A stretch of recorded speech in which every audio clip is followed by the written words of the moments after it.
7 సంగతులు ఉన్నాయి కాబట్టి నేను 2 విషయాలు మాత్రమే చెప్తాను, ఎందుకు మనకు టైం లేదు కాబట్టి. మిగతాది మళ్ళీ బలాలన్నప్పుడు చెప్తాను. 1 కొరింథీ 10వ అధ్యాయము 21వ వచనం చదవండి. ఎవరైనా కొంచెం దయచేసి ఒక్కటి చదవండి. మీరు ప్రభువు పాత్రలోనిది దయ్యముల పాత్రలోనిది కూడా త్రాగనేరరు. ప్రభు బల్ల మీద ఉన్నదానిలోను దయ్యముల బల్ల మీద ఉన్నదానిలోను కూడా పాలు పొందనేరరు. దేవునికి స్తోత్రం కలుగును గాక. ఒకటి ప్రభు బల్ల, రెండవదిగా దయ్యముల బల్ల. ఇంకా చాలా బల్లలు ఉన్నాయి. దావీదు బల్ల ఉంది, నెహెమ్యా బల్ల ఉంది, సొలొమోను బల్ల ఉంది, ప్రభురాత్రి భోజన బల్ల ఉంది. అలాగా 7 రకాల బల్లలు ఉన్నాయి బైబిల్ గ్రంథంలో. 7 రకాల బల్లల గురించి బైబిల్ గ్రంథంలో రాయబడ్డది. మీరు ఎప్పుడైనా చదివేరా? 7 రకాల బల్లల గురించి నేను తెలుసుకున్నానండి, నాకు తెలుసుకున్న ఎవరు ఉన్నారు? ఎవరు తెలియదు కదా? రైట్. నేను మళ్ళీ నెక్స్ట్ మంత్ బల్ల గురించి మిగతా విషయాలు చెప్తాను. ఈరోజు ప్రభు బల్ల గురించి, దయ్యముల బల్ల గురించి 2 విషయాల గురించి దేవుని వాక్యం మనం ధ్యానించాలి. ఇక్కడ ఏమంటున్నాడంటే, మీరు ప్రభు పాత్రలోనిది దయ్యముల పాత్రలోనిది కూడా త్రాగనేరరు. ప్రభు బల్ల మీద ఉన్న దానిలోను దయ్యముల బల్ల మీద ఉన్న దానిలో కూడా పాలు పొందనేరరు అంటున్నాడు. దేవునికి స్తోత్రం కలుగును గాక. హల్లెలూయా. మొదటిగా ప్రభు బల్ల గురించి మనం తెలుసుకుందాం. ఈ ప్రభు బల్ల అన్నది దేవుని యొక్క పరిశుద్ధతలోనికి మనము మారడానికి ఇది ఒక గొప్ప కార్యముగా ఉన్నదని బైబిల్ గ్రంథం చాలా స్పష్టంగా తెలియజేస్తా ఉంది. నిన్ను పరిశుద్ధతలోనికి నడిపించేది ఏంటంటే ప్రభురాత్రి సంస్కారం మాత్రమే. హల్లెలూయా. ఎందుకంటే ఈ బల్ల దగ్గరికి నువ్వు ప్రవేశిస్తున్నప్పుడల్లా నీకు ఒక ఆలోచన రావాలి. ఏంటండి? పాపము జోలికి నేను అపవిత్రమైన దాన్ని నేను ముట్టుకోకూడదు. అపవిత్రమైన చోట్లకి నేను వెళ్ళకూడదు. ఈరోజు లోకంలో ప్రియమైన దేవుని బిడ్డలారా, చాలా మంది ప్రభు నమ్ముకొని కూడా పరిశుద్ధమైన ఈ కాలం మనం అంటే నెలకు ఒకసారి తీసుకుంటున్నాం. కానీ పెంతెకోస్తు సంఘాల్లో, అలాగే హెబ్రోన్ సంఘాల్లో కొన్ని సంఘాలు ఉంటాయి, ప్రతి వారము తీసుకుంటారు. ఎందుకో తెలుసా? ప్రతి వారము మనం ప్రభు సంస్కారంలో మనం చెయ్యి వేయటం వల్ల ఇంకా మనం అంతా కూడా ఎలా మారిపోతామంటే దేవుని వలె మనము, అంటే ఒక్క వారము కూడా ఆ ప్రభురాత్రి భోజనానికి నేను దూరం అయిపోతానేమో అనేటట్టుగా నీ మనసు, నీ హృదయం ఏం చేస్తుందంటే ఆ చెడు ఆలోచన నీ హృదయంలోనికి రానివ్వకుండా, చెడు తలంపులు నీ మనసులోనికి రానివ్వకుండా పరిశుద్ధాత్మ దేవుడు ఏం చేస్తాడంటే నీ హృదయాన్ని కాపు పెడతాడు. ఆయన దేవునికి స్తోత్రం కలుగును గాక. ప్రభురాత్రి భోజనం ఎందుకు తీసుకున్నారు శిష్యులు? 12 మంది శిష్యులు, అపోస్తలులు ఇంటింటా రొట్టె విరిచారు. ఎందుకని వాళ్ళు ప్రభురాత్రి సంస్కారం ఆచరించారు? ఎందుకండి మనం ఎప్పుడు చెప్తాం, సహవాసం ఎవరితో? దేవునితో. క్రైస్తవులుగా మన సహవాసం ఎవరితో ఉండాలంటే దేవునితో ఉండాలి. ఉంటుందా ఈరోజు నీ సహవాసం దేవునితో? చూడండి, నెలకొకసారి దేవుని సన్నిధిలో ఆయన బలలో చేయడానికి ఇష్టపడి వస్తున్నాం. అయితే ఈ మిగతా డేస్ అంతా కూడా నీ జీవితం ఏ విధంగా ఉంది ఎప్పుడైనా ఆలోచించారా? ఎందుకంటే ఇది ఎంతో అతి పరిశుద్ధమైన పస్కా అనబడిన యేసుక్రీస్తు యొక్క మరణ పునరుత్థానములకు సాదృశ్యముగా ఉన్నది. ఎవరికి సాదృశ్యంగా ఉంది? బల్ల మనం తీసుకునేటప్పుడు 1 కొరింథీ మనం ఎప్పుడు చదువుతాం? 11వ అధ్యాయంలో ఏమన్నాడు ఆయన? మీరు నన్ను జ్ఞాపకము చేసుకున్నట్టుకై దీనిని చేయండి అంటున్నాడు. అంటే రొట్టె తీసుకోవడం వల్ల, ద్రాక్షరసము తాగుతున్నావు అందువల్ల నువ్వు ఎవరిని జ్ఞాపకం చేసుకుంటున్నావు? దేవుడిని జ్ఞాపకం చేసుకుంటున్నావు. ఏమని జ్ఞాపకం చేసుకుంటున్నావు? ఆయన నా కొరకు నేను చేసిన పాపము నిమిత్తమై, నేను చేసిన దోషము నిమిత్తమై, నేను చేసిన అపవిత్రత నిమిత్తమై ఆయన నా కొరకు కలవరి శిలువలో ఆయన బలియాగమయ్యాడు. నా కొరకు కొరడాదెబ్బలున్నాడు. నా కొరకు ఆయన చేతుల్లో కాళ్ళలో మేకులు దిగబట్టబడ్డాయి. తలలో బలు రక్తస్య ముడతో తయారు చేయబడిన కిరీటము చేత ఆయన తలలో మొత్తబడింది. పక్కలో బల్లెపోటు. ఇలా చెప్పుకుంటూ పోతే ప్రియమైన దేవుని బిడ్డలారా, మన కొరకు ప్రతి కార్యాన్ని ఆయన సిలువలో చేశాడు. చేశాడా లేదా? ఎస్. ఆయన చేసిన కార్యాన్ని మనం ఏం చేస్తున్నామంటే ఈ ప్రభురాత్రి భోజనం దగ్గరికి వస్తున్నప్పుడు ఆయన మనం జ్ఞాపకం చేసుకోవడం కోసం ఈ కార్యం చేస్తాం. దేవునికి స్తోత్రం. ఇది శరీర సంబంధమైన కార్యం కాదండి. ఇది సాధారణంగా రొట్టె అనుకుంటే నువ్వు పొరపాటులో పడ్డట్టే. హల్లెలూయా. చాలా మంది ఏం చేస్తారంటే ఇది దుకాణంలో తీసుకొచ్చిన గోధుమ పిండితో తయారు చేసిన రొట్టె కదా, ఎలా తింటే ఏంటి, ఎలా జీవించి తింటే ఏంటి, ఎలా అవసరిస్తున్నారు కాబట్టి తిందాం. తర్వాత ఏంటి, మళ్ళీ యథావిధిగా జీవితం మామూలు. ఈనాటి క్రైస్తవులు చాలా మంది అంటే ప్రేమగా పెట్టారా, చింత తెచ్చినా పులుపు కావట్లే. నీలో చింత కావాలి, పులుపు కావాలి, లేకపోతే వేస్ట్. ఇదేదో సామాన్యమైన రొట్టెగా నువ్వు భావించి ఇందులో చేసి తీసుకుని తర్వాత నీ ఇష్టానుసారంగా తాగుతూ తిరుగుతూ గుట్కాలు నవ్వులుతూ పాన్పనాలు నవ్వులుతూ వ్యర్థమైన లోక సంబంధమైన పనులన్నీ చేస్తూ మళ్ళీ నెలకొచ్చేసరికి మళ్ళీ నువ్వు అదే విధానంలో ఉన్నావు అనుకో. కొరింథీ 11వ అధ్యాయంలో ఏమంటాడంటే మీలో అనేకులు 30 వచనం అంటాడు, ఇందువలననే మీలో అనేకులు రోగులై ఉన్నారు. చాలా మంది నిద్రించుతున్నారంటే నిద్ర అంటే ఏంటో తెలుసా? నిద్ర ఎప్పుడు పడుతుంది? మరణము దేనితో పోల్చబడిందంటే బైబిల్ గ్రంథము నిద్రతో పోల్చబడ్డది. నీవు దేవునికి అవిధేయుడిగా జీవించి ఇదేదో ఆచారం కాదండి. ఇంకో మాట చెప్పాలంటే ప్రసాదం కాదు ఇది. గుళ్ళో తీసుకునే ప్రసాదం గోమూత్రం తీసుకొని ఇంట్లో నాకిలాగా అనుకునేది కాదు. అర్థమవుతుందా? గుళ్ళో పోతే ఏం చేస్తారు? గోమూత్రం పూజారి గారు 2 చెంచాలు 3 చెంచాలు చేతిలో వేసిన తర్వాత రాగేసి ఇలా అంటారు. ఈ ఏసు రక్తం అలా కాదండి. ఇది తాగి ఇలా అనుకునేది కాదు. ఇది తినేది తింటే అనుకుని తినేది కాదు. ఏంటి తెలుసా? పరిశుద్ధమైన. నేను పరిశుద్ధుడు కనుక మీరు పరిశుద్ధులుగా ఉండడం కోసం ప్రభు ఏర్పాటు చేసిన పస్కా బలికి సాదృశ్యంగా ఉన్న బల్ల ఇది. దేవునికి స్తోత్రం కలిగి చాలా జాగ్రత్తతో తీసుకోవాలి. కొంతమంది కాళ్ళతో తొక్కుతా ఉంటారు, కింద పడేస్తా ఉంటారు, ఏ ఇష్టానుసారంగా మంచినీళ్ళు తాగినట్టు అడావడి ఉడుక్కుమని పోసేసుకొని అట్లా చేయకూడదు. ఇది ఎంతో శ్రేష్టమైంది. నీవు కూడా భయభక్తులతో దేవుని పనులు చేయవేయాలి. నిన్ను పరిశుద్ధునిగా మార్చేది, నిన్ను నీతిమంతుడిగా మార్చేది, నిన్ను నిత్య రాజ్యంలోనికి నీ రక్షణ కాపాడుకోవడానికి ప్రతిరోజు దేవునితో సహవాసం చేయడానికి దేవుడిచ్చిన గొప్ప కార్యం ఇది. పరిశుద్ధమైంది కనుక పరిశుద్ధంగా తీసుకోవాలి. దేవునికి స్తోత్రం కలుగుతుంది. ఆయన శరీరము దేనికి సాదృశ్యంగా ఉందంటే ఆయన స్వరూపమునకు సాదృశ్యంగా ఉందన, అనగా ఆయన ముఖమునకు సాదృశ్యంగా ఉంది. అంటే ఆయన అంటాడు కదా, దున్నువారు నా వీపును దున్నిరి, వారు చాలను పొడుగుగా. అలా కూడా స్థలం లేకుండా యేసయ్య దేహం నీ కోసం నా కోసం దున్నపడ్డ మాంసము ముద్దగా మారిపోయింది. ఆయన శరీరానికి సాదృశ్యంగా ఉన్న ఈ బల్ల నువ్వు చాలా విలువైనదిగా తీసుకోవాలి. దేవుని స్తోత్రం కలుగుతాయి. రెండవదిగా రక్తం. ఈ రక్తం దేనితో పోల్చబడిందంటే పస్కా పశువును వధించిన తర్వాత ఇస్సోపు కుంచె తీసుకొని రక్తంలో ముంచి ఆడు పస్కా పండుగ దినమందు ఐగుప్తు దేశంలో ఇశ్రాయేలు ప్రజలు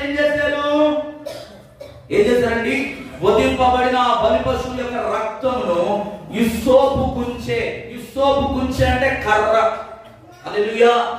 ఒక ఇస్సోపు కర్ర తీసుకొని ఆ వధింపబడిన ఆ గొర్రె పిల్ల రక్తములో ఆ ఇస్సోపు కర్ర నుంచి ఏం చేశారంటే అడ్డ కమ్ముకు నిలువు కమ్ముకు వారి రక్తాన్ని పూసారు.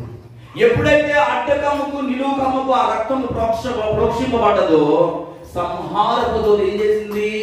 ఆ గృహాన్ని దాటి వెళ్ళిపోయింది. ఎందుకయ్యా అడ్డ కమ్ముకు నిలువు కమ్ముకు రక్తం రాస్తారంటే నేను ఏదో చెప్పాను. మీకు చెప్పానా లేదా? ఎంతమంది గుర్తుంది? దాదాపు నేను వచ్చి ఒక ఫస్ట్ ఇయర్ లో చెప్పాను అనమాట. మొదటి సంవత్సరం వచ్చినప్పుడు నేను చెప్పాను ఈ విషయం. ఎందుకయ్యా అడ్డకమ్మకి నిలువు కమ్మకి రక్తం రాయబడదంటే యేసు రక్తంలోనికి ఎప్పుడు ఆయనలోనికి మనము ప్రవేశించాలి. ఆయన రక్తం పరిశుద్ధమైనది కనుక కింద రాయలేదు. ఎందుకో తప్పకూడదు దాన్ని. యేసు రక్తం ఎప్పుడు కూడా నీ పైన ఉండాలి. ఎందుకు తెలుసా? ఆయన అన్ని నామముల కంటే పరిణామము కలిగిన దేవుడు. అందుకనే ప్రభు ఆ రోజు అడ్డకముకు నిలువుకముకు యేసు రక్తముతో ప్రోక్షింపబడిన ఆ గొర్రె పిల్ల రక్తాన్ని వారు ఈరోజు ఆ హిస్సోపుతో ఆ రక్తముల ద్వారబంధముల మీద ప్రోక్షించుకున్నట్లుగా నీలో కూడా నీ హృదయం అనే ఆలయములో లేక నీ శరీరం అంతా కూడా దేవుని రక్తము చేత నువ్వు ప్రోక్షింపబడడానికి సాదృశ్యంగా ఉండడానికి ముందే ఈ ద్రాక్ష రసం. దేవునికి స్తోత్రం కలుగుతుంది.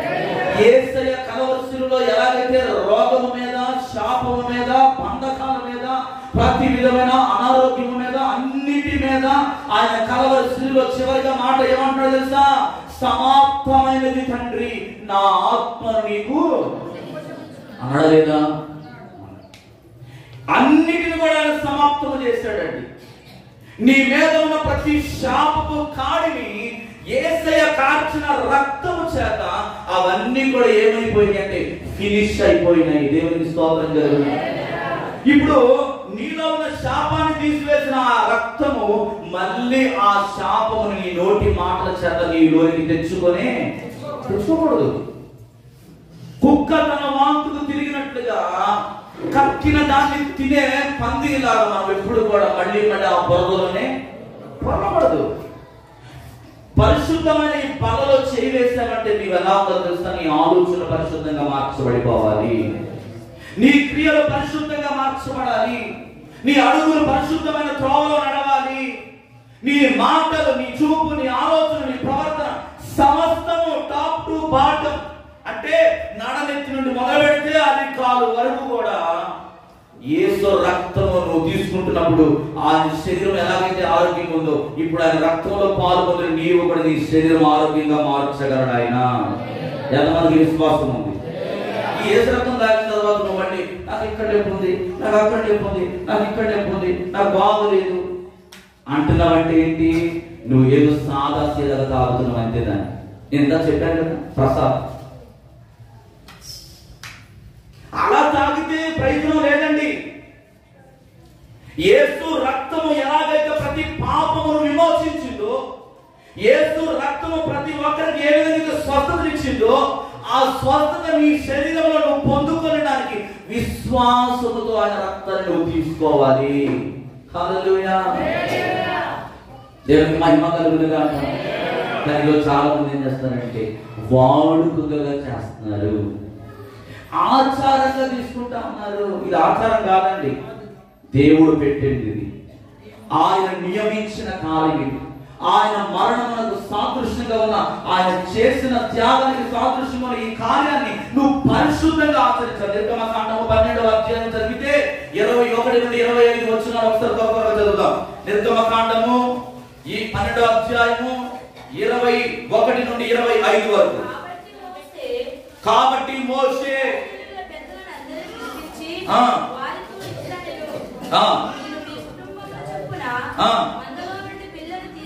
మందలో నుండి పిల్లలను తీసుకొని పస్కా పశువును వధించుడి,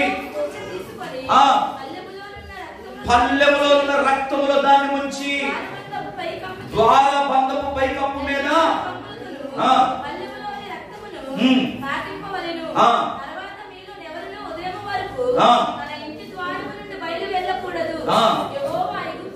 యెహోవా ఐగుప్తులను హతము చేయుటకు దేశ సంచారము చేయుచు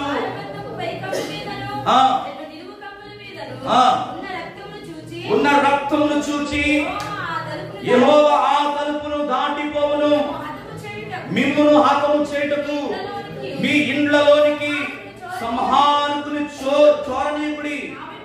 కాబట్టి మీరు నిరంతరము మీకును మీ కుమారులకు దీనిని కట్టడగా ఆచరించవలెను. మీకిచ్చుచున్న దేశమందు మీరు ప్రవేశించిన తర్వాత దేవునికి స్తోత్రం కలుగును గాక. ప్రభు రాత్రి భోజనం ఎందుకు చేయాలండి? ఇది కట్టడ, దేవుడు నియమించిన కట్టడ. ఈ దేవుడు నియమించిన ఈ కట్టడను నువ్వేం చేయాలన్నా నీ పిల్లల పిల్లల పిల్లలు దాన్ని ఏం చేయాలి? ఆచరించాలి. అదేవిధంగా ఈ పులిని రొట్టెల పండుగ రోజున యేసు తన శిష్యుడికి ఏం చేస్తాడంటే పస్కా గొర్రె పిల్లను వధింపవలసిన ఆ రోజు వచ్చినప్పుడు శిష్యులతో అంటున్నాడు. ఎవరెవరితో అంటే ఎవరితో అన్నాడు? పేతురు గారు అదే యోహాను గారితో. ఇద్దరితో ఏం చెప్పాడు తెలుసా? మీరు ఊర్లోనికి వెళ్ళి మీరేం చేయాలి? పస్కా పండుగ కొరకు మీరు రొట్టెలను సిద్ధపరచండి అని చెప్పి లూకా సువార్త 22వ అధ్యాయం 7-8 వచనాల్లో మీకు అక్కడ కనబడదు, చదవలసిన అవసరం లేదు. దేవునికి స్తోత్రం కలుగుగాక. ఇప్పుడు ప్రభు వాళ్ళ ద్వారా మనకి ఏం జ్ఞాపకం చేస్తున్నాడంటే ఆయన 10 ఆగమును 11:24 మొదటి కొరింథీయులు అంటాడు. 11:24 మొదటి కొరింథీ, దానిని విరిచి ఇది మీ కొరకైన నా శరీరము నన్ను జ్ఞాపకము చేసుకున్నట్టుకై దీనిని చేయుడని దేవునికి స్తోత్రం కలుగుగాక. యేసయ్య శరీరం ఏమైందండి? విరవబడ్డది. నీవు కూడా విరగబట్టబడాలి. ఏ విషయాల్లో? లోక సంబంధమైన విషయాలలో నీవేమో తెలుసా? విరగబట్టబడాలి. విరగకపోతే మనము దేవుని ఆత్మను పొందుకోలేం. ఎందులో విరగొట్టబడాలంటే శరీర సంబంధమైన ప్రతి ఆలోచనలో నువ్వు విరగొట్టబడాలి. దేవుని లాగా మనం మారిపోవాలండి. బల్ల తీసుకుంటున్నామంటే దేవుని యొక్క గుణ లక్షణాలు మనం ఉండాలి. కొంతమందికి విరగొట్టబట్టలేదు, అలాగే ఉండిపోతా ఉంటాం. ప్రతి నెల తీసుకుంటారు, మళ్ళీ అలాగే జీవిస్తాం. మనం అలా ఉండకూడదండి. నీవు పూర్తిగా దేవుని చేతుల్లోకి వచ్చేసేయాలి. ప్రభు దీనిని విరిచి ఇది మీ కొరకైన, ప్రాచీన ప్రతుల్లో ఏముందో తెలుసా? ఇది మీ కొరకు విధింపబడిన గొర్రె పిల్ల యొక్క వధింపబడిన గొర్రె పిల్ల యొక్క శరీరాన్ని ప్రాచీన ప్రతుల్లో దీని గురించి రాయబడతాము. దేవుని స్తోత్రం జరుగుతాను. మనం విరగొట్టబడాలి. ఎందుకో తెలుసా? ఆయన జ్ఞాపకం చేసుకోవడానికి. ఎవరు జ్ఞాపకం చేసుకున్నారు? ఈరోజు చాలా మంది జ్ఞాపకం చేసుకుంటారు సినిమా యాక్టర్స్. చిరంజీవి, నాగార్జున, నాగేశ్వరరావు ఇలా ఉంటారు కదా కొంతమంది. వాళ్ళని జ్ఞాపకం చేసుకుంటూ వాళ్ళని అనుసరించి జీవిస్తూ నడుస్తూ ఉంటారు. క్రైస్తవుడిగా నువ్వు ఎవరిని జ్ఞాపకం చేసుకోవాలంటే యేసయ్యను నీ హృదయంలోకి. నిద్రపోతే మొహం కట్టుకోరండి, నిద్రపోదు. ఓకేనా? కళ్ళు తెరిచి నాకెళ్ళి చూడాలి పెద్దగా. అదే అపక్కన నిద్రపోమా. దేవునికి స్తోత్రం కలుగుగాక. మీరు ఎవరు నిద్రపోయినా కూడా నేను ఊరుకోనండి, చెప్తున్నాను కదా. వాక్యం ఖచ్చితంగా వినాలంటారు. నిద్రపోవడానికి వచ్చావా? నిద్రపోవడానికి వస్తే ఇంటికి వెళ్ళిపోండి. అర్థమవుతుందా? దేవుని వాక్యం చాలా జాగ్రత్తగా వినాలి. ఇక్కడ నేను ఏం చెప్తాను? మనము దేవుని జ్ఞాపకం చేసుకోవాలి. యేసయ్యను నువ్వు జ్ఞాపకం చేసుకున్నప్పుడే నీ జీవితం మారుతుంది. యేసయ్యను జ్ఞాపకం చేసుకోకుండా ఎంత కాలం నువ్వు జీవించినా కూడా కింద చెప్తున్నాడు. 1 కొరింథీ 5వ అధ్యాయం 7-8. 1 కొరింథీ 5వ అధ్యాయం 7-8 చదువుతారు ఒకసారి. మీరు పులిపిండి లేని వారు కనుక క్రొత్త ముద్ద అవుటకై ఆ పాతదైన పులిపిండిని తీసి పారవేయుడి. ఇంతే కాక క్రీస్తు అన మన పస్కా పశువు వధింపబడిను కనుక పాతదైన పులిపిండితో నేను దుర్మార్గతయు దుష్టత్వమును పులిపిండితో నేను కాకుండా నిష్కపటమును సత్యమును పులిని రొట్టెల పండుగ దేవుని జ్ఞాపకం చేసుకోకుండా నువ్వు తీసుకుంటే అది దేనితో పోల్చబడ్డది? పులిపిండితో పోల్చబడ్డది.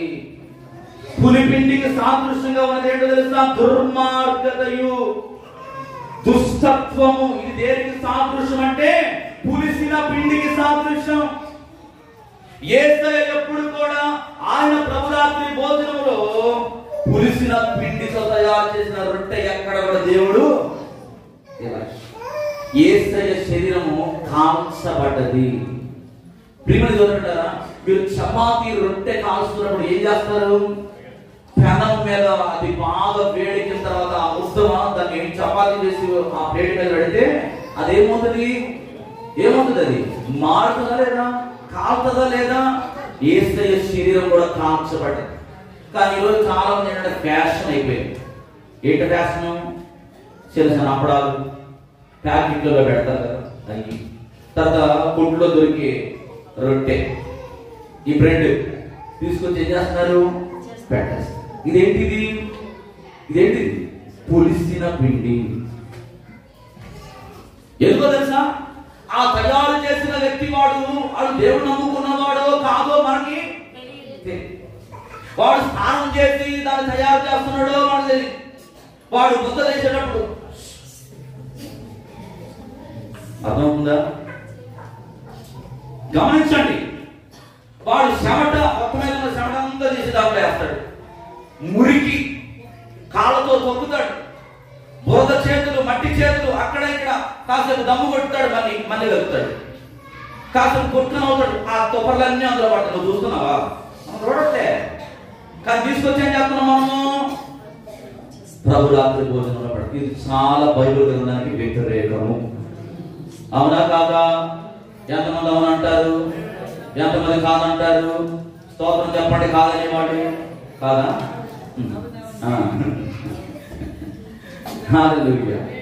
ప్రభు ఏం చెప్తున్నాడు తెలుసా, పులిసిన పిండి దుర్మార్గమునకు దుష్టత్వమునకు సాదృశ్యంగా ఉంది. ఓ క్రైస్తవుడా, నువ్వు ఎలా ఉండాలో తెలుసా, పరిశుద్ధమైన ముద్రగా నువ్వు మార్చబడాలి. యేసుక్రీస్తు పరిశుద్ధమైన వాడు తెలుసా. ఆ పరిశుద్ధమైన దేవుని శరీరానికి సాదృశ్యమైన రొట్టెను నువ్వు తీసుకుంటున్నప్పుడు నీలో ఏముండాలో తెలుసా, సత్యము ఉండాలి, నిష్కపటమైన హృదయం నీలో ఉండాలి. హల్లెలూయా. ఉందా? నిష్కపటమైన హృదయం కలిగి జీవిస్తున్నావా నీవు? సత్యం ఉందా నీలో? నోరు తెరిస్తే అన్ని అబద్ధాలు, ఎక్కడ మాట అక్కడ మాట అక్కడ మాట అక్కడ మాట అంటితూనే ఉంటారు చాలా మంది. మా అమ్మగారు ఆన్లైన్లో ఎప్పుడు పాడుతూ ఉంటుంది. ఏ పాట? ముసలమ్మ ముచ్చట్లు కట్టి పెట్టి పరిశుద్ధ గ్రంథాన్ని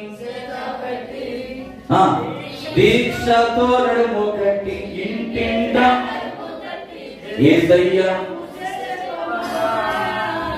గోపికలు తరణం అక్కడి మాటలు హల్లెలూయా. ఇదంతా దేనికి సాదృశ్యం అంటే పులిసిన పిండి. చిన్న పులిసిన పిండి ఏమవుతుందంటే మొత్తంతో కూడా పావుడి చేసేస్తుంది. ఓ క్రైస్తవుడా, దేవుని వాక్యం వింటున్న నా ప్రియ సహోదరి సహోదరుడా, నీవు పులిసిన పిండి వలె ఉండకూడదు. దేవుడు ఎప్పుడు పడడానికి ఇష్టపడడు. మనము పరిశుద్ధమైన మంచి పిండిగా మనం ఉండాలి. మనం శ్రేష్టమైన వారుగా ఉండాలి. నిష్కపటముగా సత్యమును మాట్లాడేవారుగా ఉండాలి. అనుకుంటున్నావు కదా, ఎవరు కూడా నన్ను చూడడం లేదు, నేను సాటు మాటున చేసేవి ఎవరికి తెలవట్లేదు, కానీ హృదయ రహస్యాలు ఎరిగిన దేవుడు నిన్ను చూస్తున్నాడు. జ్ఞాపకం చేసుకున్న సహోదరుడా, ఎంతకాలం నువ్వు ఇంకా దేవునికి దూరంగా ఉంటావు? ఎంతకాలం లోక సంబంధమైన ఆచారాలను పాటిస్తూ అనుకూలంగా నిన్ను నువ్వు మార్చుకుంటావు దేవుని సన్నిధిని? కొంతమంది అనుకూలంగా మార్చేసుకుంటారు దేవుని సన్నిధి. దేవుని సన్నిధి అంటే అంత చురకనా? దేవుని సేవ అంటే అంత చురకనా? కాదు. దేవుని పరిచర్య అన్నా, ఇటువంటి ప్రభురాత్రి భోజనం అనేది చాలా పరిశుద్ధమైంది. కనుక నీ అవసరం వరకు, నీ అనుకూలత వరకు ఎప్పుడు కూడా దేవుని నువ్వు మార్చుకోకూడదు. ఆయన ఆధీనంలో నువ్వు వెళ్ళాలి. హల్లెలూయా. ఎవరి ఆధీనంలోకి వెళ్ళాలి మనం? దేవుని ఆధీనంలోకి మనం వెళ్తే చదువుదాం. 3-4 వచనాలు 10వ అధ్యాయం, 1 కొరింథీ 10వ అధ్యాయం 3-4. అందరూ ఆత్మ సంబంధమైన ఒకే ఆహారమును, అందరూ ఆత్మ సంబంధమైన బండలోనిది. ఆ బండ ఎవరు? మనమందరం కూడా ఒక ఫ్యామిలీ. ఇక్కడ ఎవరన్నా మీరు వేరు అనుకున్నారా? నాదొక గ్రూపు, నీదొక గ్రూప్ అని ఎవరు అనుకున్నారా? యేసు ప్రభు నమ్ముకున్న వాళ్ళకి గ్రూపులు ఉండవు. రాజకీయ నాయకులకి గ్రూపులు ఉంటాయి, లోకంలో ఉన్న వ్యక్తికి గ్రూపులు ఉంటాయి. యేసు రక్తంలో కడగబడిన మనం అందరం కూడా ఎవరు తెలుసా? ఒక ఫ్యామిలీ. ఎంతమంది నమ్ముతారు? మనందరం దైవ కృప ప్రార్థన మందిరంలో ఒక ఫ్యామిలీ. మనందరం కూడా ఒకే ఒక రక్తంలో కడగబడిన వారం. ఇక్కడ ఎవరు కూడా వేరు వేరు రక్తాలు ఉన్నాయా? నేను ఇంకా చెప్పాలంటే నాది కమ్మ రక్తం, నాది లేకపోతే గొడ్డురోల రక్తం, నాది కండరోల రక్తం, నాది గోడల రక్తం, ఇది కాదు. తప్పుగా అనుకోవద్దు. మన అందరిది కూడా యేసు రక్తం.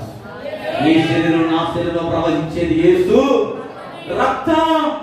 ఆ రక్తానికి భేదాలు లేవు, ఆ రక్తానికి కులం లేదు, ఆ రక్తానికి వర్గం లేదు, ఆ రక్తానికి ఏం లేదు తెలుసా? గ్రూపులు. ఎస్, గ్రూపులు కలిగించేవాడు ఎవరు? సాతానుగాడు. దుష్టుడైన సాతానుగాడు గ్రూపులు కలిగించి డిస్టర్బ్ చేస్తాడు. వాడు మనశ్శాంతి లేకుండా చేస్తాడు. నీకు గలిబిలి చేసేవాడు దుష్టుడు. నువ్వు ఎవరు సంబంధిని? ప్రభు రాత్రి భోజనములో మనం పాలు పుంపులు పొందుతున్నామంటే ఇవేవి మనలో ఉండకూడదు. యేసు నామములో ఈ రోజు నుంచి ఒకవేళ ఉంటే మీ అందరి నుంచి తొలగిపోవును గాక, లేకపోతే దేవునికి స్తోత్రం కలుగును గాక. ఏమండి, యేసు ప్రభుని వెంబడించడం అంటే ఆశామాషి కాదండి. యేసు ప్రభువు నమ్ముకోవడం అంటే తెల్లబట్టలు రావడం కాదు. ఆ తెలుగు నీ హృదయంలో ఉండాలి, ఆ పరిశుద్ధత నీ హృదయంలో ఉండాలి. ఆ పరిశుద్ధమైన దేవుడు నీలో నివాసం చేయాలని ఆశపడుతున్నాడు కనుక ఆయనలో ఉండాలి తప్ప సగం ఆయనలోను సగం లోకంలో ఉండదు. భక్తి కానీ కాదు. ఈరోజు చాలా మంది జీవితంలో ఎందుకు కార్యాలు జరగడం లేదంటే, ఎందుకు దేవుడు ఎంత ప్రార్థన చేసిన స్వస్థత కలగట్లేదంటే ఇంకా కోపించి పోవడం లేదు, ఇంకా వర్గ భేదాలు పోవడం లేదు. వీడు మనవడా కాదా, వీడు మనవడేనా, ఇవన్నీ సాతానుగాడి ఆలోచన, సాతానుగాడి తలంపులు. యేసు రక్తంలో కడగబడితే మనమందరం కూడా ఆ ఆత్మ సంబంధమైన పండలో ఆ పండలో నుండి కారిన ఆ రక్తానికి సాదృశ్యంగా ద్రాక్షారసం తాగుతున్నట్టే ఆయనే క్రీస్తు. దేవునికి స్తోత్రం కలుగును గాక. ఆ పండ క్రీస్తు అయి ఉన్నాడు. దేవునికి మహిమ కలుగును గాక. ఆయన ఇచ్చి నీళ్లు త్రాగువాడు ఎన్నడూ కూడా దప్పికపడడు అంటున్నాడు ఆయన. యేసు రక్తమును తాగుతున్నవంటే నీకు అన్నడు కూడా దప్పిక ఉండదు. ఏ దప్పిక? శరీర సంబంధమైన దప్పిక కాదండి. ఆత్మ సంబంధమైన దాహమును తీర్చువాడు ఎవరంటే నజరేయుడైన యేసు ప్రభువారు మాత్రమే. చప్పట్లతో పరిశుద్ధాత్మని 16-17 కూడా చదువుదాం. 16-17 10వ అధ్యాయం.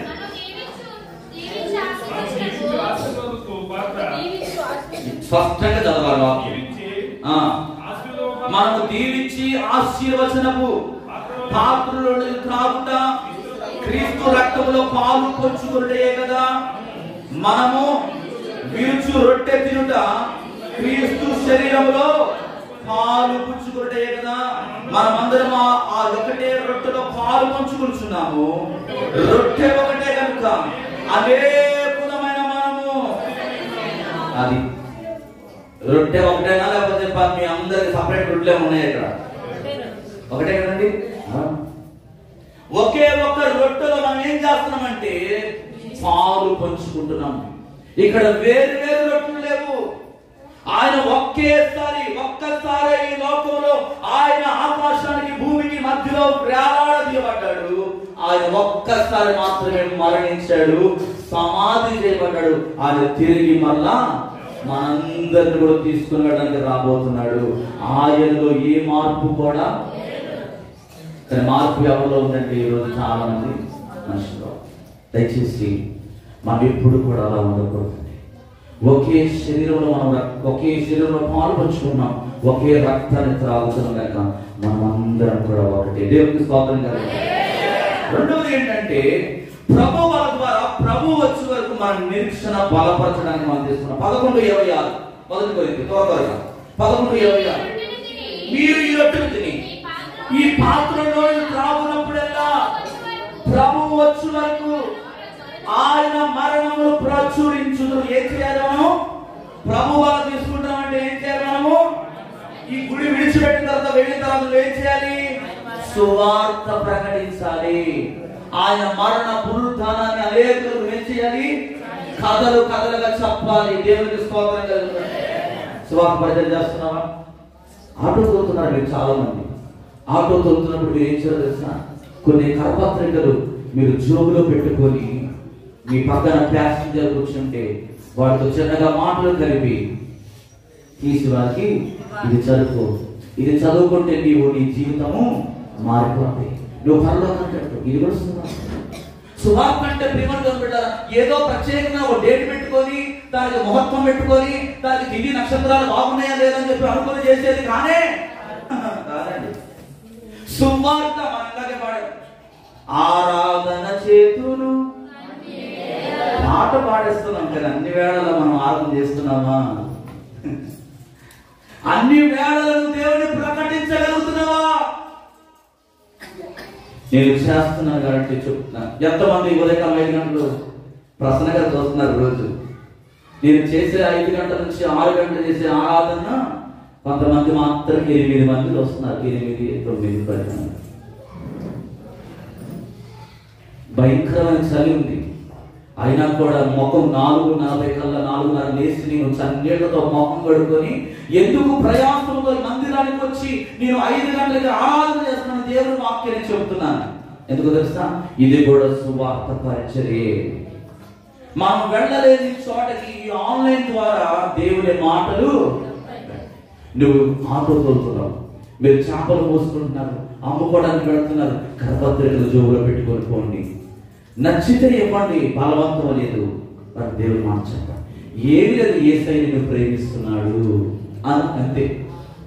ఆవిడ ఆలోచన చేస్తాడు, అబ్బా యేసయ్య నన్ను ప్రేమిస్తున్నాడా, ఈ పాపి వరకు నా కోసం వచ్చాడా, నా కొరకు రక్తాన్ని చిందించాడా, నన్ను ప్రేమిస్తున్నాడు ఆయన అని వాడికి ఆలోచన దేవుడు పుట్టిస్తాడు. వాడు మరుసటి రోజు నిన్ను వెతుక్కుంటూ నీ దగ్గరకు వస్తాడు యేసయ్య మాటలు వినడానికి. చప్పట్లు కొట్టండి గట్టిగా. ప్రభు రాత్రి వాళ్ళ దేన్ని తెలియజేస్తుందంటే ప్రచురించాలి. ప్రభు వచ్చే వరకు నువ్వు నిరీక్షణ కలిగి, ఒకప్పుడు నీకు నిరీక్షణ లేదు, చచ్చిపోతామేమో అని భయంలో బ్రతికాం మనం. ఎవరొచ్చి మనల్ని చంపేస్తారా, ఏ దురాత్మ వచ్చి మనం పట్టుకెళ్ళిపోతుందా అని చెప్పేసి భయపడిపోయి వణికిపోయిన మనల్ని ఈ రోజు చనిపోయిన నేను దేవుని దగ్గర ఉంటాను అన్న నిరీక్షణ దేవుడు నీకు ఇచ్చాడు. దేవునికి స్తోత్రం. ఆ నిరీక్షణ నువ్వు ఏం చేయాలంటే ఈ రొట్టె ద్రాక్షారసం తీసుకోవడం ద్వారా నువ్వు ఖాళీగా ఉండకూడదు, దేవుడిని ప్రకటించాలి. ప్రభు చెప్పాడు, మీరు ఈ రొట్టెను తిని ఈ పాత్రలోని త్రాగునప్పుడల్లా, ఎప్పటి వరకు తెలుసా? ఆయన మరలా ఈ భూమి మీదకి వచ్చేంత వరకు కూడా నీ నోరు ఖాళీగా ఉండకూడదు, నీ చేతులు ఖాళీగా ఉండకూడదు, నీ కాళ్ళు. ఎంతో మందికి పొట్టివాడిన జోసెఫ్ గారు మాస్టర్ గారు తెలుసా అండి? ఒకప్పుడు టాలీవుడ్ లో ఒక మంచి కమీడియన్ గా అనేకమైన చిత్రాల్లో నటించిన ఒక గొప్ప సేవకుడు జోసెఫ్ గారు. ఆయన చనిపోయేంత వరకు కూడా దేవుని ప్రకటించాడు. హల్లెలూయా. మీరు ఆయన గురించి చూడండి, యూట్యూబ్ లో ఎన్నో ట్రోల్స్. ఇతనికి వాక్యం తెలియదు, ఇతనికి వాక్యం చెప్పడం రాదు, ఇతను సినిమా జోక్ వేస్తున్నాడు అని అనేక మంది ట్రోల్స్ చేసిన వాళ్ళు, హేళన చేసిన వాళ్ళు ఉన్నారు. కానీ ప్రియమైన దేవుని బిడ్డ అవేమి పట్టించుకోలేదు. చివరి రాత్రి గుంటూరు ప్రాంతం చిలకలూరు ప్రాంతంలో ఆయన వాక్యం చెప్పి వస్తున్నప్పుడు మార్గ మధ్యములో ఆయన హార్ట్ అటాక్ వచ్చి ఆయన ప్రభు రాజ్యానికి చేరిపోయాడు. దేవునికి స్తోత్రం. ఎంత గొప్ప భాగ్యం అండి. అటువంటి మరణం ఎవరికైనా వస్తుందా? ఈరోజు నువ్వు కోరుకో, నీ ఆలోచన ఎప్పుడు కూడా దేవుని మహిమపరిచే విషయంలో ఉండాలి. అంతేగాని ఏమి తిందుమా, ఏమి తాగుదామా, ఏమి ధరించుకుందామని అన్న వస్త్రముల విషయంలో నువ్వు ఇప్పుడు కూడా చింత. ప్రభు నిన్ను పుట్టించాడంటే నీకు అన్ని చేస్తాడు ఆయన. ఆయన ఈ లోకంలో అన్ని నీకు చేసి నిన్ను పుట్టించాడు. మనం ఆదికాండ గ్రంథంలో చదువుతాం. ఆయన ఈ భూమి మీద సర్వ మానవునికి కావలసిన అన్నిటిని కూడా ఆయన సృష్టించిన తర్వాత మానవుని చేశాడు. మానవుని చేసిన తర్వాత ఏమి కూడా ఆయన చెయ్యనే. మరి ఎందుకని నువ్వు చెంతపడుతున్నావు? డబ్బులు లేవని, తిండి లేదని, బట్ట లేదని, ఇల్లు లేదని, పెళ్ళి అవ్వట్లేదు పిల్లలేదని, చదువులు చదివించట్లేదని, ఇవన్నీ కూడా మనం బాధపడాల్సిన అవసరం లేదు. ప్రభు ఖచ్చితంగా నీ జీవితంలో కార్యం చేస్తాడు. ఎప్పుడో తెలుసా? ఆయన ప్రచురిస్తే, ఆయన నామాన్ని కనపరచగలిగితే నీకు అన్ని కూడా దేవుడు ఇచ్చేస్తాడు. తెస్సలోనికీయులకు రాసిన 2వ పత్రిక 2:3 వచనం చదివితే, తెస్సలోనికీయులకు రాసిన పత్రిక 2వ అధ్యాయం 2:3. మొదటి 2వ తెస్సలోనిక బైబిల్ అందరూ తీయాలి, చదవమ్మా. మీరు త్వరపడి చంచల మనస్కులను కాకుండా బెదరకుండా మన ప్రభువైన యేసుక్రీస్తు రాకడను బట్టి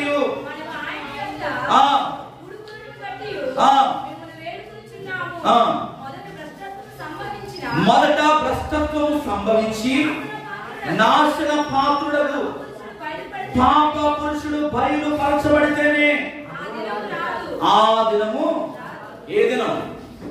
ప్రభు యొక్క రెండవ రాకడ. అపోస్తలుడైన పౌలు తెస్సలోనిక సంఘానికి రాస్తూ ఏమన్నాడంటే యేసుక్రీస్తు యొక్క రెండవ రాకడ గురించి ఇక్కడ ప్రస్తావిస్తా ఉన్నాడు. పాప పురుషుడు అనగా సాతాను, అపవాది, దొంగ అని చాలా పేర్లు ఉన్నాయి. వెలుగుదోత, ఇలా చాలా రకాల చేత వాడు పిలువబడుతూ ఉంటా ఉన్నాడు. వాడు ప్రత్యక్షపరచబడాలి. ఎక్కడ? యెరూషలేము ప్రాంతంలో. ఆ పాప పురుషుడైన సాతాను గాని ప్రభువైన యేసుక్రీస్తు ఏం చేస్తాడంటే ఓడించి వాడిని జయించి సంఘం ఏం చేస్తాడంటే ఎత్తుకొని మేఘాల మీద ఎత్తుకొని పరదేశుడిని తీసుకున్నాడు. దేవుడి స్తోత్రం కలుగునుగాక. హల్లెలూయా. ఏమంటున్నాడండి? మీరు త్వరపడి చంచల మనస్కులకు కాకుండా వారిని బెదిరిపోతున్నారు. ఈరోజు చాలా మందికి భయం ఏంటి? చంచల మనసు అంటే ఏంటి? రెండు మనసు. అందుకే నేను ఈరోజు చెప్పాను, నువ్వు ఉంటే వెచ్చగానైనా ఉండు, చల్లగానైనా ఉండు, కానీ నువ్వు వెచ్చని స్థితి నీకుంటే నేను ఉమ్ము. ఈరోజు చాలా మంది చంచల మనస్తత్వం కలిగి జీవిస్తున్నారండి. రెండు మనస్తత్వాలు. గుళ్ళో ఉన్నప్పుడేమో యేసు ప్రభు బిడ్డలు, గుడి దాటిన తర్వాత దయ్యపు బిడ్డలు. అవునా కదా? కుడాల కాడ, స్థలాల దగ్గర, అరుగుల దగ్గర ప్రియమంతా పెట్ట. ఈరోజు చాలా మంది చంచల మనసు యేసు నామములో విడిచిపెట్టబడునుగాక. రెండు మనస్తత్వాలు నీలో ఉండకుండాను గాక. నేను విషయం చెప్తున్నానండి, నువ్వు ప్రార్థన చేస్తున్నావంటే, గంటలు గంటలు ప్రభు పాదాలు పట్టుకుని మొరపెడుతున్నావంటే, నువ్వు ఒకటి గుర్తు పెట్టుకో, నీలో రెండు రకాల మనసులు ఇప్పుడు కూడా. కొంతమంది ఏం చేస్తారంటే నీ ఆత్మీయ జీవితాన్ని పోగొట్టడానికి, నిన్ను దేవుల్లో ఉండనివ్వకుండా, దేవుడితో నడవనివ్వకుండా నిన్ను వాళ్ళు ఏం చేస్తారంటే ఉద్రేకపూరితమైన ఆత్మతో నిన్ను రెచ్చగొడతా ఉంటారు. నీ ప్రమేయం లేకుండా నీ నోరును బయట పడేసేటట్లుగా వాళ్ళు ఏం చేస్తారంటే కావాలని నీ మీద నిందలు వేస్తారు. నువ్వు ఎప్పుడు కూడా చలించకూడదు. ఎందుకు తెలుసా? నన్ను కాదు అనేది. ఎవరంటారు వాళ్ళు? ఆ మాటలు నాకు కావు, నా దేవునికి అని చెప్పి నువ్వు అనుకునేది తెలుసా? నీ పని నువ్వు చేసుకుంటూ పోవాలి. హల్లెలూయా. ఉద్రేకాన్ని కలిగించేవాడెవడంటే సాతాను గాడు. రెండవది ఏమంటాడండి? రెండోది ఏమనకూడదు? భ్రష్టత్వం మనలో ఉండకూడదు. బెదిరింపబడకూడదు. బెదిరిపోతా ఉంటారు చాలా మంది. యేసు ప్రభు పాట పాడుతున్న బాబాయ్ భయమే, సువార్త ప్రకటించాలన్న భయం. ఏం చేస్తారండి? మహా అంటే తీసుకుని జైల్లో పడేస్తారేమో, లేకపోతే అవసరం అయితే చంపేస్తారేమో. ఏ ప్రభు కోసం కావాలేవా? ఏమంటాం? చాలా మంది పాట పాడతారండి. ఏ పాట? బ్రతుకుట నీ కోసమే, మరణమైతే నాకిక. ఆదం ఎన్ని గారు రాసిన పాట. బ్రతుకుడ నీ కోసమే, మరణమైతే మరణిస్తావా? దేవుని పరిచర్య కొరకు, దేవుని కొరకు మరణించే ఆ ప్రత్యేకమైన ఆ సిద్ధపాటు నీలో ఉందా? భయం. ఈరోజు చాలా మంది భయంతో సేవ చేస్తున్నారు. ఏమండి? ప్రవీణ్ పగడాల గారు ఒకప్పుడు ఆయన ఎవ్వరికి తెలీదు, కానీ జేమ్స్ గారు పెట్టిన ఆ బైబిల్ కాన్ఫరెన్స్ లో 25 నిమిషాలు మాట్లాడిన మాటలు ప్రపంచానికి భయం కలిగించింది. అర్థమవుతుందా? జస్ట్ 25 నిమిషాల వీడియో ప్రపంచంలో భయం పుట్టింది. అమ్మో, ఇతను ఉంటే మన పని జరగదు. అది దేవుని కోసం నిలబడడం. ఆయన ఇష్టం చూడండి, ఆయనకి 2 కంపెనీలు ఉన్నాయి. ఆయన చాలా చాలా మంచి రిచ్ పర్సన్, చాలా డబ్బున్న వ్యక్తి. ఆయన కింద ఎంతో మంది పని చేస్తున్నారు, ఉద్యోగాలు చేస్తున్నారు, చాలా మంది ఉన్నారు. కానీ ప్రభు కొరకు నిలబడ్డాడు. హల్లెలూయా. ప్రభు రాత్రి భోజనంలో నువ్వు చేయవేస్తున్నావంటే నువ్వు బెదిరిపోకూడదు. తాటేక చప్పుళ్ళకి నువ్వు భయపడకూడదు. రోషముతో నిలబడాలి. కొట్టారు పడతారా? కొట్టని. తిడుతున్నారా? తిట్టని. ఏమి భయపడాల్సిన అవసరం లేదు. దేవుని కొరకు చార్లీ కర్క్ అమెరికా దేశం అంటే ఎక్కడండి? అమెరికా దేశమా? ఎక్కడ? రష్యా ప్రాంతంలో కొన్ని వేల మంది స్టూడెంట్స్ లో దేవుని మాటలు చెప్తున్నప్పుడు దాదాపుగా 500-600 మీటర్ల నుంచి ఒక వ్యక్తి షూట్ చేసేసాడు కరెక్ట్ గా గొంతు మీద. అక్కడికక్కడ రక్తస్రావం అయిపోయినా చనిపోయాడు. మీరు చూడండి, ఇదే ఒరిస్సా రాష్ట్రంలో ఎవరండి జాన్ గ్రాహం స్టేన్ చీపులో పెట్టి తన పిల్లని తాను పెట్రోల్ పోసి తగలడితే తన భార్య కోర్టులో చెప్పి తెలుసా, నేను వీళ్ళని క్షమిస్తున్నాను. ప్రవీణ్ పగడాల గారి భార్య కూడా నేను క్షమిస్తున్నాను. అలాగే చార్లీ తన భార్య కూడా ఏం చెప్తుంది తెలుసా, యేసయ్య క్షమించేవాడు, యేసయ్య క్షమాగుణం కలిగిన దేవుడు. బల్ల తీసుకుంటున్నావంటే నీవు కూడా క్షమించే మనసు నీలో ఉండాలి. క్షమాపణ, క్షమించే మనసు లేదు చాలా మంది కంటే ఈరోజు. కాబడితే కనీసం ముఖం కూడా చూడలేని పరిస్థితుల్లో ఉన్నారు కొంతమంది. ఈ నగరు అన్నట్టుగా ముఖం తిప్పుకోవాలి. నేను చెప్పాను మీరు ఒకసారి, నేను సేవ చేస్తున్నప్పుడు ఒక పాస్టర్ గారు ఒక చిన్న డిస్కషన్ ఆయనకి నాకైతే మరుసటి రోజు ఒక పని మీద నేను ఊరికి వెళ్తామంటే బస్ స్టాండ్ లో నిలబడ్డా, ఆయన పక్కనే ఉన్నాడు. పాస్టర్ గారిని ప్రజలు అంటే ప్రజలు చెప్పండి, అయ్య గారు దేవుని సేవ చేస్తున్న 3 సంఘాలు, కానీ ఏమి దానికి ఏమి లేదు, క్షమించడం లేదు. ప్రభు రాత్రి భోజనంలో చేయవేస్తున్నామంటే ప్రభు చెప్పాడండి, ఇదిగో నీ సహోదరికి ఏదైనా నీకు విరోధం ఉన్నట్లయితే నీవు అర్పణ అర్పించుచున్నప్పుడు మొదటగా నీ సహోదరు దగ్గరికి వెళ్ళి ఏం చేయమన్నాడు దేవుడు, ఆ తర్వాత నువ్వు బలి అర్పించు. సమాధానం లేకుండా నువ్వు ఏమి చేసినా కూడా అది ప్రయోజనము. ఇంకొక విషయం చెప్తాను, దయ్యముల మాట చెప్పారు కదా, ఒకసారి చూద్దాం. 1 కొరింథీ 10:20-21. మిగతా విషయాలు నేను వచ్చే 10 నెలలో చెప్తాను. చదవండి 10:20-21 1 కొరింథీ.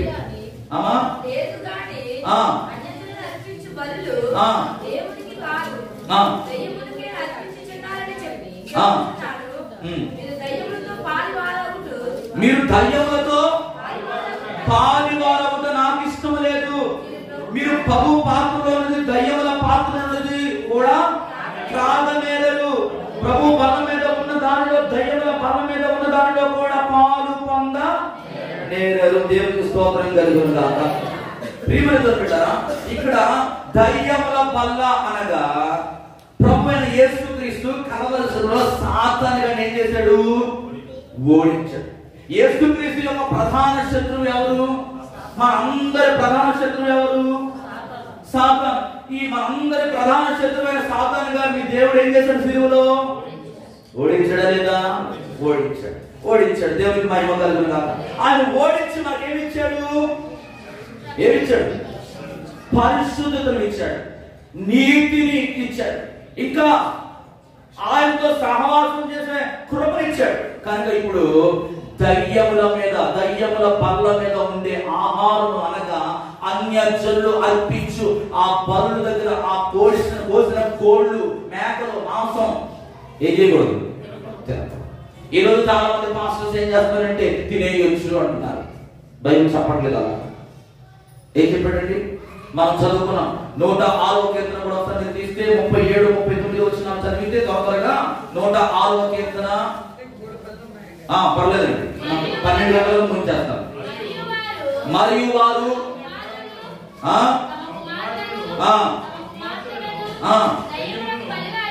దయ్యములకు బలిగా అర్పించిరి నిరపరాధ రక్తము అనగా ఒలికించిరి. దేవునికి స్తోత్రం. చాలండి. దేవునికి మహిమ కలుగును గాక. చదువుకోండి 37వ వచనం ఏమంటాడు? 106:37 ఏమంటాడండి? మరియు వారి కుమారులను తమ కుమార్తెలను దయ్యములకు బలిగా అర్పించిరి. నిరపరాధుల రక్తం అనగా తన కుమారుల రక్తము తమ కుమార్తెల రక్తమును ఒలికించిరి. కానాను దేశము వారి బొమ్మలకు వారు బలిగా అర్పించిరి. ఆ రక్తము వలన దేశం ఏమైపోయిందంట? తమ క్రియల వలన వారు అపవిత్రులైరి, తమ నడవడిలో వ్యభిచరించు వారైరి అంటున్నాడు. దేవునికి స్తోత్రం కలుగును. అందుకే ఏమైపోతుంది తెలుసా? పెట్టలు కాలిపోయినట్టుగా 20 లక్షల కాల్బలంతో ఐగుప్తు దేశం నుంచి బయటకు వస్తే ఎంతమంది వెళ్ళారు? ఇద్దరే. ఎందుకు? దయ్యముల దగ్గర అర్పించు వాటిని వాళ్ళు తిన్నారు, తాగారు, వ్యభిచరించారు, దేవుడికి ఆయాసాన్ని కలిగించారు. అందుకే పిట్టలు రాలిపోయినట్టుగా రాలిపోయారు. ఈరోజు దయ్యముల దగ్గర అర్పించే వాటిని నువ్వు ఎప్పుడు కూడా తినడానికి మన దేవుడు పరిశుద్ధుడు. ప్రభు బల్ల పరిశుద్ధమైనది. పరిశుద్ధతకు సాదృశ్యంగానే ఈ పనుల్లో కూడా నువ్వు పరిశుద్ధంగా చేయవేయాలి. ఇది ఆచారంగా తీసుకునేది కాదు కనుక దయచేసి ప్రతి ఒక్కరు మీ మనసులను మార్చుకోండి, మీ తలపులను మార్చుకోండి. దయ్యాల దగ్గరికి వెళ్ళమాకండి, సోది చెప్పే వాళ్ళ దగ్గరికి వెళ్ళమాకండి, అన్యులతో సహవాసం చేయొద్దు. దేవుడు నిన్ను ప్రత్యేకించుకున్నాడు కనుక నువ్వు ప్రత్యేకంగా ఉంటేనే ప్రభు రాజ్యానికి చేరతాం. లేకపోతే నాకే కళ్ళు మూసుకుందాం, అందరూ కళ్ళు మూసుకుందాం. మిగతా విషయాలు మళ్ళీ నేను వచ్చే నెల చెప్తాను. అందరూ కూడా కళ్ళు మూసుకోండి. ప్రభు పళ్ళ గురించి చెప్పాను, దయ్యపు పళ్ళ గురించి చెప్పాను. ఈరోజు నువ్వు ఏ పళ్ళలో చేయాల్సిన ఒకసారి ఆలోచన చేయి. ప్రార్థన చేసుకో ఒక నిమిషం. మనం అందరం కూడా శ్రేష్టమైన సమయంలోకి వస్తున్నాం. ప్రార్థన చేసుకున్నాడు ఎవరికి వారు. అయ్యా, ఇప్పటి వరకు నేను ఆచారంగా తీసుకున్నానేమో ప్రభు, ఈ రోజు నుంచి, ఈ నెల నుంచి, వచ్చే నెల నుంచి ప్రభు నేను పరిశుద్ధంగా తీసుకుంటాను ప్రభు. నీతితో నా బ్రతుకును మార్చుకుంటాను, యథార్థంతో నేను జీవిస్తాను. ఒక చిన్న తీర్మానం తీసుకుందాం. పెట్టబడిన వాక్యం కొరకు మన మధ్యలో డేవిడ్ బ్రదర్ ప్రార్థన చేస్తాడు. డేవిడ్ బ్రదర్ ప్రార్థన చేస్తాడు. పెట్టబడిన వాక్యం కొరకు చెప్పిన ఈ 2 విషయాల కొరకు డేవిడ్ బ్రదర్ క్లుప్తంగా ప్రార్థన చేస్తాడు. స్తోత్రం తండ్రి ప్రభా, పరిశుద్ధ దేవ, జీవనాన్ని మయచేయండి తండ్రి ప్రభా. అయ్యా ఉదయకాలం నుంచి వరకు తండ్రి ప్రభా సజీవులు ప్రభా. అయ్యా ప్రభానైనా అయ్యా నీ బాగా బాగా ప్రభానైనా అయ్యా వీరికి సమన్వయం తీసుకోవడం తండ్రి ప్రభా. అయ్యా ప్రభానైనా అయ్యా ప్రభా సంస్కారం తండ్రి ప్రభానైనా అయ్యా మీ బాధ్యతలు పంచుకుంటే ప్రభానైనా అయ్యా నీ రాజ్యాన్ని సంతరించుకోగలను తండ్రి ప్రభానైనా మీ దేశంలో స్పష్టంగా మాట్లాడిన తండ్రి ప్రభానైనా అయ్యా ప్రభానైనా ప్రభువును వెంబడించుకుంటాను తండ్రి ప్రభా. అయ్యా మన లోకాన్ని దయ్యాన్ని మేము వెంబడిస్తున్నాము తండ్రి ప్రభానైనా అయ్యా గణించిన కాలంలో విడిచిపెట్టండి ప్రభానైనా మీరు తండ్రి ప్రభానైనా అయ్యా మీ బలలో పాల్గొంచుకుంటున్న మేము తండ్రి ప్రభానైనా అయ్యా మీ తండ్రి ప్రభా అయ్యా మీ వారసత్వం అందిపుచ్చుకొని తండ్రి ప్రభానైనా అయ్యా మీ రాకడలో ఎక్కబడే సంఘంలో తండ్రి ప్రభా అయ్యా దైవం ప్రార్థన మందిరం అంతటి తండ్రి ప్రభానైనా అయ్యా మీకు సిద్ధపడమని ప్రార్థన చేస్తున్నాను తండ్రి ప్రభానైనా అయ్యా ప్రభా ఎవరు ఏ ఆకంతో వచ్చే సౌమ్యం జరుగుతుంది ప్రభానైనా అనారోగ్యంగా ఆరోగ్యంగా ఇచ్చేయండి, రోగులు స్వస్థపరచండి.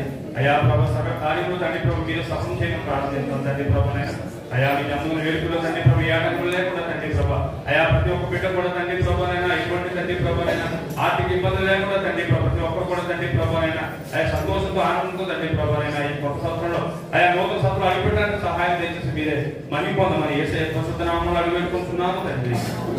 అదేవిధంగా ప్రార్థనలో ఉండమండి. బాప్తిసం తీసుకున్న వారు ముందు వరుసలో ఉండండి, బాప్తిసం తీసుకున్న వారు కొంచెం వెనక వరుసలో ఉండండి.